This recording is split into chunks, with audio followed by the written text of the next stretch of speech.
lecture for chapter 16 from the Grout History of Western Music. This chapter is France, England, Spain, and the New World in the 1600s or the 17th century. Obviously, the previous chapter we spoke about Germany and Italy in the first part of the Baroque. So, first thing that's important to remember or to understand is that national styles begin to become distinct as we get into the middle Baroque. If we think back to what we talked about in the Renaissance, when they started to develop an international style because of all of the composers traveling around and they kind of blended together into one international style, in the Baroque we're actually starting to see separate national traditions establish again. So we'll start with France. In France, you can't talk about French music without talking about King Louis XIV. He reigned, that is, he was the king, from 1643 to 1715. That's a really long time for a king to reign. That is over 60 years where he was in charge. He became king very, very young. He spent a lot of money on the arts, on architecture, on the visual arts, paintings, sculpture, etc., and on music. This money he put into the arts and his reputation as being a patron of the arts helped him to consolidate his rule in France. This is a picture of the Palace of Versailles, which was built during his reign. It's one of the most elaborate buildings in the world. It's huge. It cost an incredible amount of money to build at the time. It's incredibly elaborate. The word Baroque, when we think of architecture, Baroque architecture, very ornamental. A lot of statuary, a lot of things going on. Very, very busy, very, very decorative. The Palace of Versailles is outside of Paris. If you were to ever go to Paris, and I strongly encourage you to visit Paris, you can take a day trip, take a bus out to Versailles. One day is not nearly enough time to see all of it. It's really a remarkable place. So, speaking musically, what Louis XIV did was he spent a lot of money, and at any given time he employed between 150 and 200 musicians at his court. Think of that. As many as 200 musicians, that is twice as many musicians as are members of the Philadelphia Orchestra, one of the greatest orchestras in America. He was employing twice as many musicians just for the palace at Versailles, and of course they traveled with him to wherever he went. Some of them did. They were divided into three areas. The music of the Royal Chapel. Those musicians obviously provided the music, composed and performed the music for all the religious services. Bear in mind that wealthy people, and certainly the King of France, they had their own private church on the grounds of their estates. They did not go to church with the common people.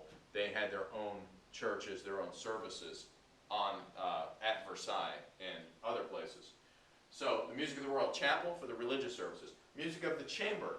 These were the musicians who provided entertainment for the dances that they would have indoors, for background music at dinners, just to entertain the wealthy when they were inside the house. Those would have been things like stringed instruments and softer instruments. Music of the Royal Chapel, music of the chamber, music of the great stable. Those were the outdoor musicians who played things like trumpets and drums. They provided military music for parades and processions and things like that. And if there was outdoor entertainment, they provided the outdoor entertainment as well. So you've got music of the Royal Chapel, music of the chamber, music of the great stable, at any given time employing as many as 200 musicians among those three divisions. One thing that was going on at Versailles as part of the reign of King Louis XIV was this establishment of the king's strings, the king's violins.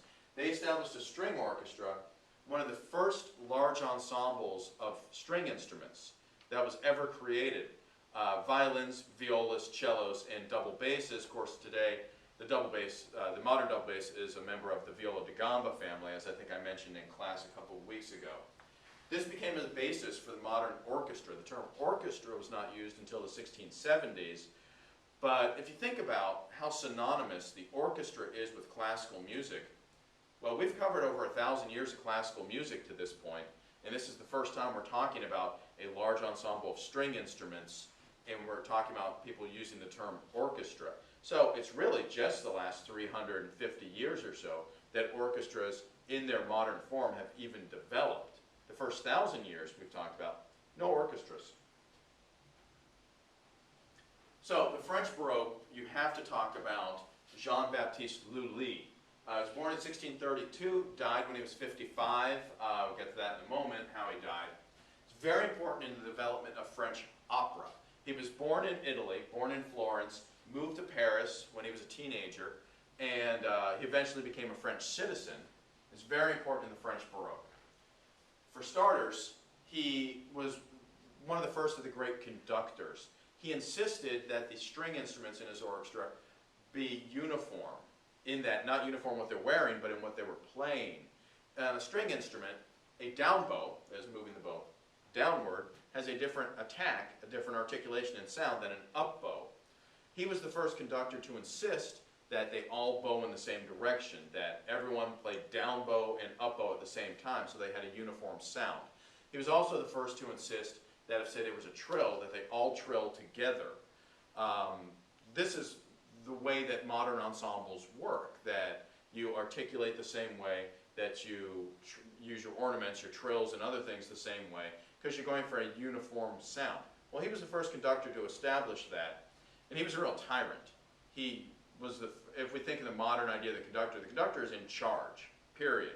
He was the first one of those conductors. Now, amusingly enough, he died because of his conducting.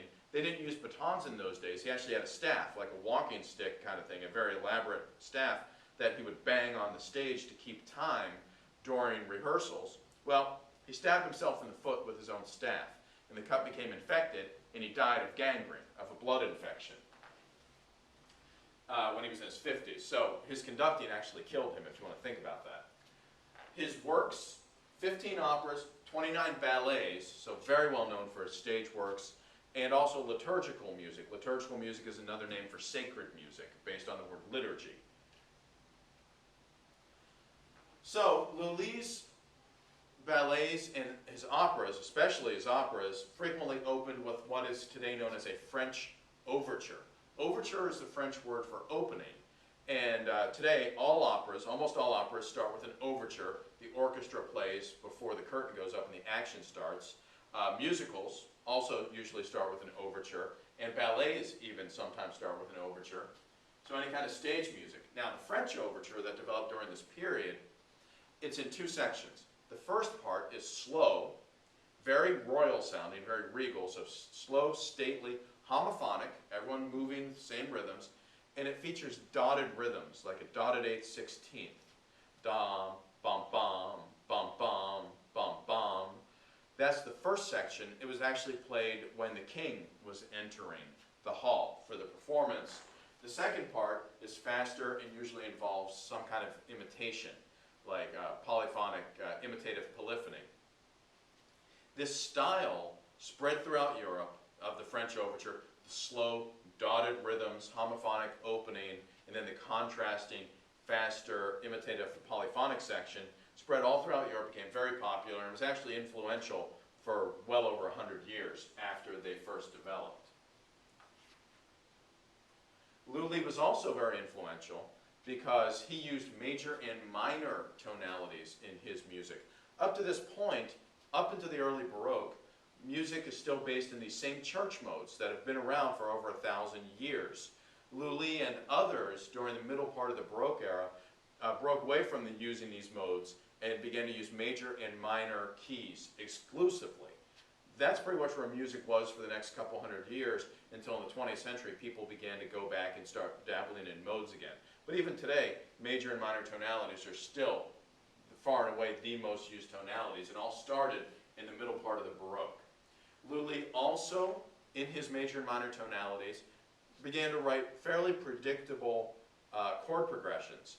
1, 4, 5, 1, 1, 2, 4, 5, 1, things like that, almost always ending with that dominant tonic cadence. So the tonality of the Baroque era began at this time. Major, minor keys, use of straightforward progressions that end with these dominant tonic cadences. He was so influential that people continued to perform his operas throughout Europe even after he died. Remember, that was still unusual at the time. Usually when a composer died, their music died with them. We've only really talked about maybe 3 or 4 composers up to this point whose music was still performed after their death. Palestrina was one of them, and a few others but not very many composers' music lived on after their death. This French overture, as I was talking about, spread throughout Europe because of how popular Lully's operas were and became a very influential musical form. What was going on with church music in the French Baroque? Well, France was still Catholic. France is one of the countries that remains Roman Catholic to this day. And so they were still writing motets using Latin texts.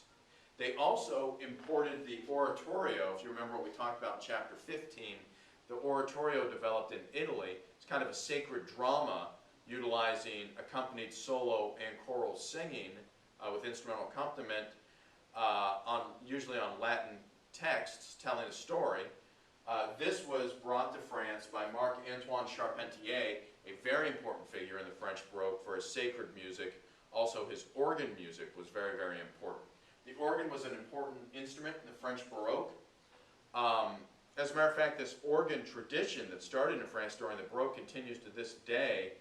While the Germans wrote a lot of great organ music in the Baroque era, Bach, of course, Buxtehude, and others, this tradition of composing and performing music on the organ in France continued all the way through the classical, through the Romantic, into the 20th century. Even today, there are composers in France who are very, very famous primarily for their organ music. What else was happening in France during the Baroque? This is not organ music now. Now we're talking about instrumental music. Is lute and keyboard music, a lot like harpsichord music, was based in dances. We think about there were a number of dances that were popular at court. Some of them were in duple meter, some of them were in triple meter, some were fast, some were slow. Well, they began to compose dances, not to be danced to, but to be listened to. They were in the style of these dances. They were usually in binary form. Remember, binary form, A, B, usually with both sections being repeated, so A, A, B, B. Each one approximately half the length of the piece. The first section tends to move from the tonic to the dominant, or if it's in minor, from the minor to the relative major. And then the second section takes us from the dominant back to the tonic. What composers would do is they would write these dances and they would group them together in something they call a suite of dances. The movements, the different dances, they would be contrasting in their styles, in their meters, and in their tempos. And the titles usually came from one of the court dances, although sometimes they would come up with titles that were more just off the top of their head kind of titles. These different movements, we're going to go through the movements of the suite now. The French suite usually starts with a prelude. Preludes frequently didn't even have a time signature, and while they were written out, they sounded very much like they were being improvised. They were very free-form, a lot of rapid scale passages and things like that. These were called preludes. Here's a picture of a prelude. We'll listen to some examples from a French suite. But you can see there's no meter, there are no bar lines, and what we have is just a lot of rapid playing. I'll play an example of all the movements for you. The next movement was frequently an allemande. Allemande is from the French word for German, and it was what they felt would be a German-style dance. It was in 4/4 meter, and it was moderately fast. And we'll listen to an allemande. We'll listen to all the movements. The next movement frequently was a courant. Courant is from the French word meaning running or flowing, like a flowing stream or something like that. That is more of a moderate tempo, kind of a strict time, usually in triple meter or compound meter, sometimes alternating between triple and compound meters. The next movement, sarabande. A sarabande is a very slow movement in a triple meter with the emphasis being on beat 2. As we go through all of these different dances, I'll kind of reiterate what the style is, and we can judge it. Examples of those two. And then you will have a jig, which was the French word for jig. Jig, we think that probably the most common thought of jig is an Irish dance, usually fast in a compound meter, could be in 6/8, 9/8, 3/8, something like that. But the movement is continuous. It's very rapid, and you've got these continuous triplets happening. What often happened in these suites is they would insert some extra movements. Those were the standard movements. They would sometimes insert an extra dance, a rondeau, gavotte, minuet. These were all different movements which could be incorporated in these French suites. They were also writing suites in Germany. What is the difference between the French suite and the German suite? Well, the German suites tended to be very strict. They only used specific movements performed in a specific order. The French composers, as I said, would sometimes bring in these extra movements, and they would write them to be performed in different kinds of orders. They were less strict about the order that you perform them in. So, that's what was going on in France in the mid-Baroque. What was going on in England in the mid-Baroque really centers around Henry Purcell. Purcell died when he was only 36 years old. Such an important musician. He's actually buried in Westminster Abbey, the Royal Chapel, under the organ. His crypt is actually where the organ is in Westminster Chapel. Spent his entire life serving the kings and queens of England. As I said, buried in Westminster Abbey. He composed instrumental and vocal music, although he's probably best known for his vocal music. He's really well known for his setting of English music and making it sound natural.